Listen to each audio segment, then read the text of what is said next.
Ito po. Yan ang ginawa ng unang tao dito nung pumula yung tubig dito. Mga ilang taon na po ito nakalagay dito? 100 plus. 100 plus years na po ito nandito? Ay, grabe pala. Nung nilagay yung multa na 400, napakalaking pera na nito nung panahon na yon. Kasi kapag may sumugat sa sail, o gumamit ng sabon dito, yan ang Penalty. Oo. Baka hindi pa 100 plus. Kasi yung unang tao dito, may umabot ng 100 na tao dito. Kumuha ng centennial eh. Pero hindi niya alam kung kailan nagmula ito. 100 na siya nung taon na yon, hindi pa niya alam kung kailan pa nagsimula. So may 200 plus years pa. 200, 300, ganyan. Grabe.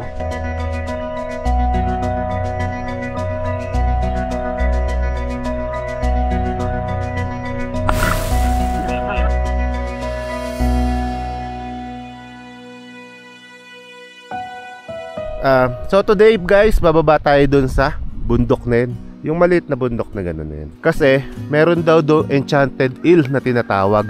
Yun yung sinasabi nila na malaking eel na hindi namamatay at napakalaki. Tapos nasa 1 metro yung haba. Sabi nila 3 lang daw sila dun eh. Tignan natin at alamin natin kung ano yung kwento ng enchanted eel na yun, na sinasabing siya yung nagpoprotekta ng source ng tubig nila dyan sa baba na yan. If I wrote you a song, if I got every word perfectly weighted on a thin piece of paper, would it make any difference?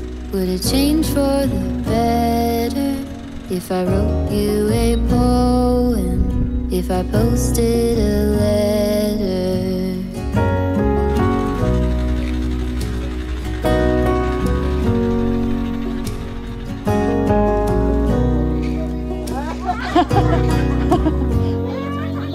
Is it maybe because I never knew quite where Guys, tignan nyo kung gano'ng kaganda yung view dito, oh. Ilang hakbang lang mula dito sa pinagdala natin ng lens. Diyan tayo sa baba guys, pupunta sa kagubatan, Tadjan Mountain.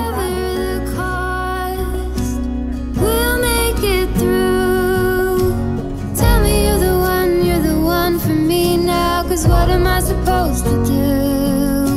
If you are not the one for me, then tell me now what I could do. Wow, grabe ganda ng Sea of Clouds, oh.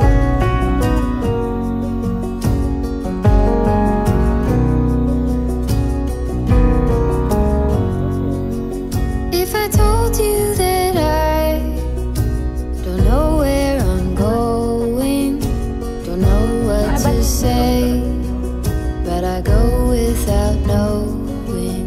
If I told you that I don't know what to believe in, don't know how to pray, but I pray anyway. Tell me you're the one for me now. Cause what am I supposed to do? If you are not the one for me, then tell me now what I could do. Tell me you're the one for me now. I pray that you believe it too. That you're the only one for me, and I'm the only one for you. Grabe naman! Nakalimutan ko na yung buhay ko sa Ganda, grabe!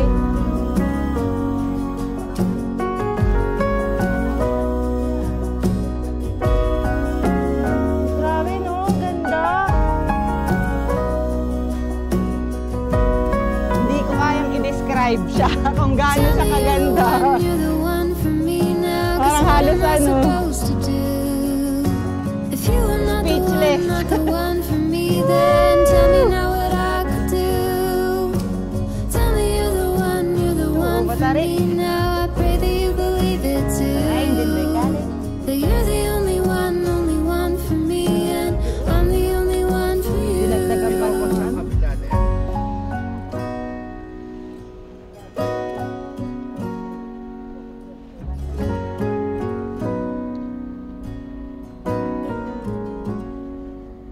If I wrote you a song, if If I got Medyo ano tayo dito, ingat tayo dito kasi matarik yung daan. on a thin piece of paper. Grabe talaga.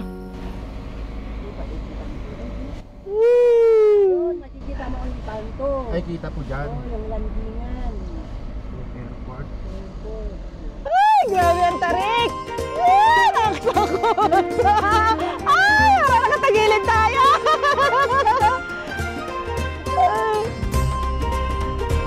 Parang nakakatagilid eh. Ito rin. Ang sadyan po ay Mountain Province. Bye, boundary din to.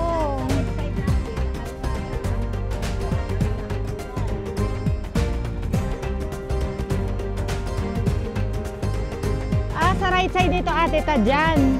Dito naman po sa ating left side, Mangkayan, Benguet.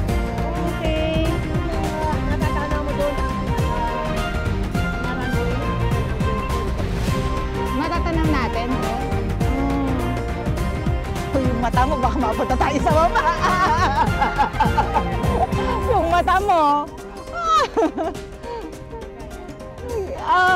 kayo ate na taga dito na. Di ba? Dito na kayo lumaki.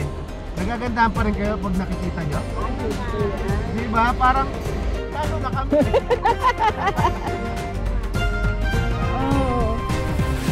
Yung ngiti ko nga yung naka-stack na hindi mo mababa hanggang tenga. Diba? Ganda! Tapos dito, napakaganda ng lugar, hindi ka pa magugutom. Kasi tingnan mo, nasa paligid mo lang, abot kamay mo na yung mga gulay, oh. Grabe ang blessing dito sa ano na to, lugar na to. Tapos ang tubig, nandyan lang din. Naku, ito pa, may sumisilip pang isang maganda dito, oh. Hindi nauubos.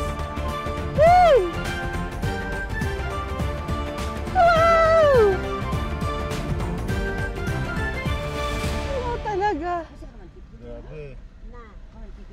Patarik pa baba. Sa walid tong daan na to. Grabe, no? So ayun guys, doon tayo galing sa taas. Bubaba tayo dito. Yan. Tapos ang ganda ng view dito. Ito na yung Ilocos, Besang Pass daw yan. Grabe, no? Sobrang ganda. Tapos bababa tayo doon sa Kagubatan. Tara. Kundi na maapakan mo na ngayon. Ayan yung Mount Bugaw guys na nakikita natin doon sa Baangan Escapade, di ba? Ngayon, pupunta tayo talaga doon mismo. Grabe. Hawa ka na natin Oo. ang nakikita sa drone. Magtatanggal ako ng sapatos, tatapak talaga ako doon. Pinatuto dito eh. Kaya lang nagka-ano yung asawa mo.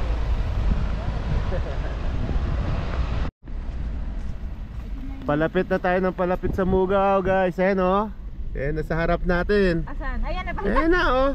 Ay, nako, ayan na sa paanan. Kaporma siya ng Mount Ugo. Ganyan yung ano niya. Talaga? Parang ganyan yung ano niya, yung shape niya, yung shape.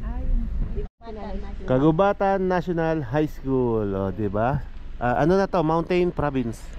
Siguro nabagsakan ng bato to. Ayun, landslide.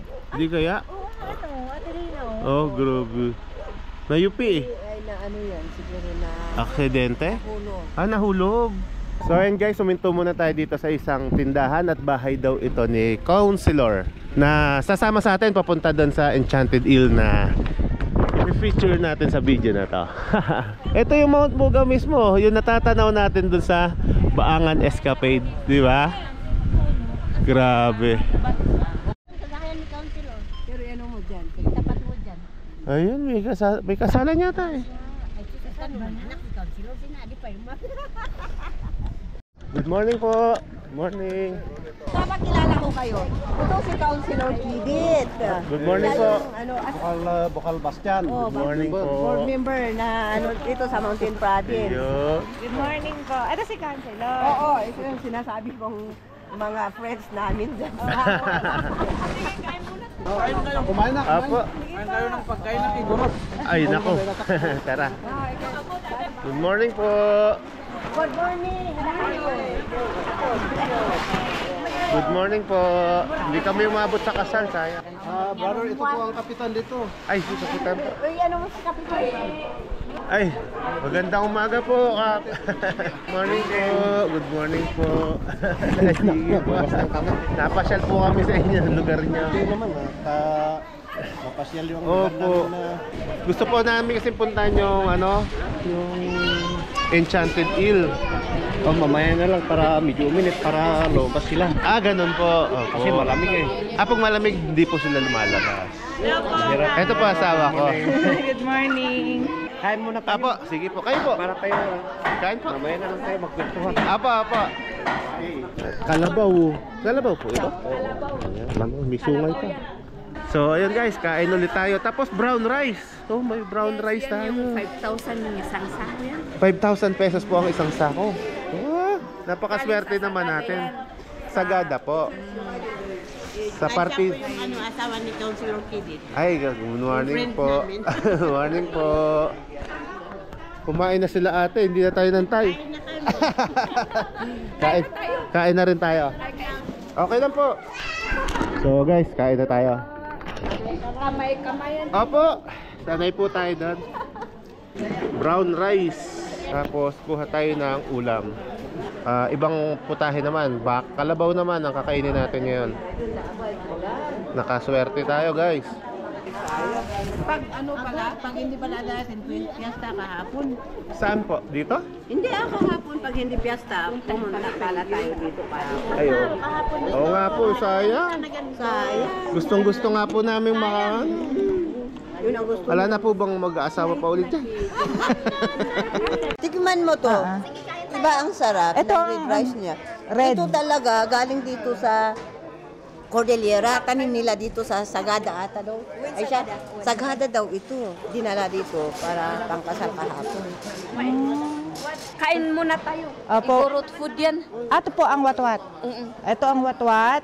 Yung rice, red. Ito ang red galing sa rice. Sagada. Oh, first time natin matikman ng rice from Sagada. Babait nila dito guys. So, tamo. Hello, shout out po! Baka may... Hello po. Gusto po namin makita yung enchanted na eel. Galing kami doon kanina. Nagpakita po ba? Nagpakita pero yung malaki hindi. Hindi sila Lumalabas. Ay, paano po kayo? Baka ngayon po, gutom sila. Kasi kung bata pa po kayo, ibig sabihin po, nasa 100 years old na po yun. Hindi lang 100 years old. Noon pa yun. Yung pong mga enchanted eel, sila po'y bawal kunin, di ba po? Oo, Bawal bawal. silang kainin. Bawal. Dahil kapag ito yung ginawa natin, Maaring mamatay ka o magkasakit ka.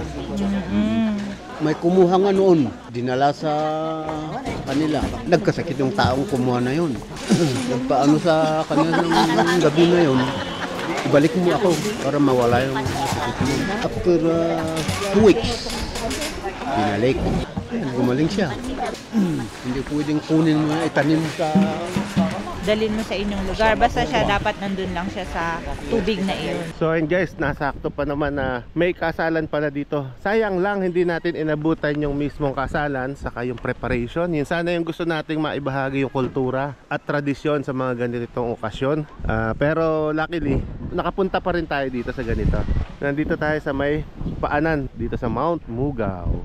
Nito pala, pupunta tayo sa sagingan nila. Kukuha tayo ng saging, tapos balik tayo, eel ang pupuntahan. Tapos, pauwi na. So ayun guys, pupunta tayo sa hacienda ni Councilor. Hacienda ni Councilor Kidit. Hacienda ni Councilor Kidit. Ha-harvest tayo ng mga saging. Kasama natin si Madam Nobilita. Ang laki ng saging. Ayan na. Yeah.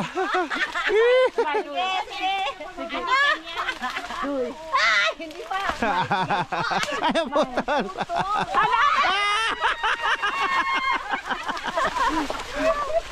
Ang laking saging. Wow! Saging saba. Ito yung nagmomotor tiling. Tapos ang laki namin pong tanong, paano na itanim ng po ganun? Pakiwarik yung mga saging Yung mga na to. saging. Or nalalaglag na lang po ba? Ay, yung Yung mga saging po ba't nasa bangin? hindi, tinanim dun. Pinatanim din po yan? Oh, At tinatanim, paano po natanim? Nakatarik po. hindi. Hindi naman masyado. Oo, hindi ko masyadong matarik yan. Sabi nila ate, walang matarik sa mga igorot. Oh yes! Basta pwedeng tamnan, sige. Ganon kasipag ang mga igorot. Basta may lupa pa, tatapnan nila yan kahit bangin. Oh, tingnan mo dito, oh. Diba? Hindi naman siya pero talagang tinamnan. Yun. Ay walang nasasayang na lupa dito eh. Oo nga, lahat napapakinabangan. Oo. So, after mag-harvest, diretso na tayo sa Enchanted Eel. Tara!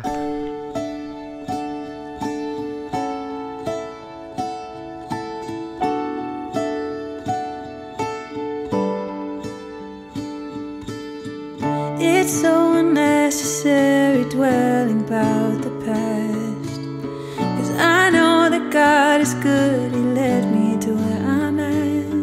Alright guys, nandito tayo ngayon sa barangay Kagubatan. Nagpark muna tayo dito sa tapat ng simbahan yan. Tapos punta tayo sa barangay hall para magbayad muna tayo ng tourism fee and kung ano pa yung kailangan bayaran doon. Good morning po. Morning. Ayun yung Kagubatan Enchanted Eel nakalagay doon. Yes. Oo. Pasukin Pwede natin. po pasok? Pasukin mo. So ito yung pupuntahan natin guys, Kagubatan Enchanted Eel. Ito yun yung malalaking eel daw na matanda na siya. 100 years na po ba ito? Dito tayo ngayon sa barangay Kagubatan. So ito yung map nila. Ayan. Spot map. Okay po, tara, let's go. Kasama natin yung mga barangay officials sa pangunguna ni Kapitan. Ayan, nasa harap.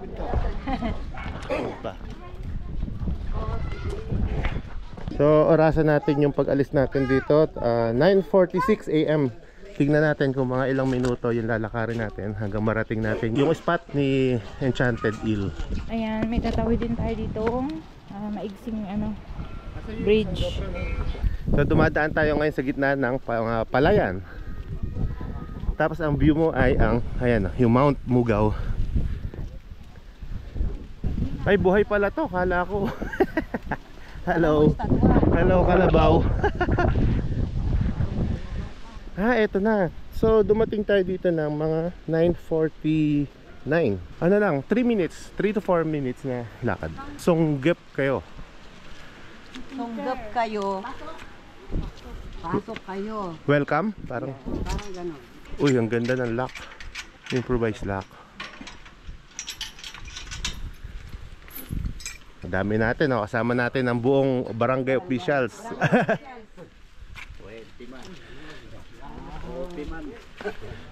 Enchanted Eel. Entrance fee 20 pesos per head. Visiting hours 10 AM to 12 AM. 12 noon. 2 PM to 4 PM. So yun. Sa lahat ng gustong pumunta dito guys, may pala dito, merong visiting hours. So take note nyo na lang po na bago kayo pumunta para maisama nyo dun sa oras nyo. So yun, dito natin matatagpuan. Saan po siya makikita dito po? Diyan naka Maglalagay po tayo doon ng ng pain po, pakain para mamaya. lumabas. May kumuha ng pagkain ng mga eel. Opo. Ito ang naunang ginawa, tapos sumunod naman yung bakod. Kasi ano po ba nangyari nung wala pa po itong mga bakod? Kasi minsan yung mga bata kasi palaging pumupunta dito at pinapakain. Minsan inaano nila yung eel, kaya nasusugat yung mga eel. Kaya doon. Minsan po na pinaglalaroan ng mga bata. Kaya yan kung bakit pinabakudan namin ito. Para masip sila. May ilang taon na po kaya yung mga enchanted eel dito? 300 years o hindi ko alam kasi yung ninuno namin hindi pa nila alam kung kailan dito eh. Siguro mga 18 centuries na biglang nawala yung dito. Kasi nung una, dito yung klase ng isda dito. Gaya po ng? Gaya po ng mga Maraming klase ng mga isda. o yung nasa dagat. Tilapia. Hindi Hindi, mga tilapia, nasa dagat mga daw ikan. eh. Pasayan at saka yung ikan ang tawag namin dito kasi Mga isda po ng dagat pero nandito sila sa sa unang panahon. Oo. Pero kasi noon walang sabon noon, pero nung lumabas ang mga klase ng mga sabon, ayun. Bali Dito po sila kasi gumamit nakukontak- sila ng sabon dito kaya biglang Nag-alisan. nagpula yung tubig. Nagpula. Nagpula yung tubig. kaya ang problema, sabi ng unang tao dito ay kumuha sila ng So ang nakikita po baboy, natin dahilan ay sa mga sabon. Dahil po sa mga maraming bahayan, siguro yung pinanglalaban nila, yung pinanglilinis nila na diretso po dito sa kasi tubig. dito sila naglalaba, naliligo. Hindi nila alam na ayaw pala yung Na maapektahan po yung mga isda natin na mawawala sila. Kaya po, ang natira na lang po ngayon dito ay yung enchanted eel.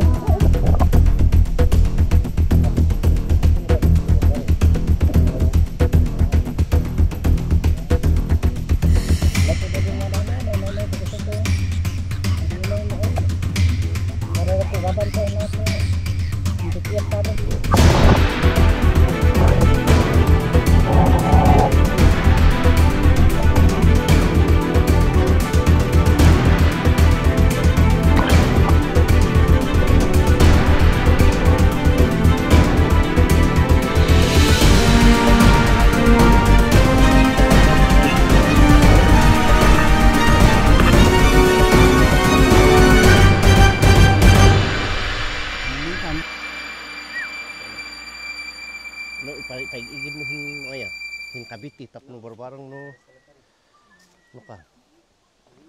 Hindi ito talaga na. Ayun, wow, go. Di bali din kit do din dak-dak-dakol ba say?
Talagang gagahita siya. Ito na po yung pinakamatanda. Hindi naman ikaw yung kinain.